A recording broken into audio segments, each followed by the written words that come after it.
নমস্কার। আজ আলোচনা করব জন্মকুষ্ঠিতে গজকেশরী যোগ। এই গজকেশরী যোগ কি? যদি জন্মকুষ্ঠিতে চন্দ্র এবং বৃহস্পতি যে কোনো ঘরে, জন্মকুষ্ঠির 12টি ঘর আছে, এই 12টি এই ঘর হতে পারে, এই ঘর হতে পারে, এই ঘর, যে কোনো ঘরে চন্দ্র এবং বৃহস্পতি একসাথে বসে জুতি তৈরি করে। এই চন্দ্র এবং বৃহস্পতি একসাথে বসে জুতি তৈরি করে, তাহলে তৈরি হয় এই গজকেশরী যোগ। এই গজকেশরী যোগের লাভ কি? ধন, সম্পত্তি, বৈভব, নাম, যশ এবং জ্ঞান,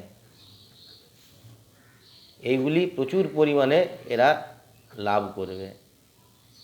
এবং সব থেকে ভালো গজকেশরী যোগ দেয় চতুর্থ ঘরে এবং নবম ঘরে।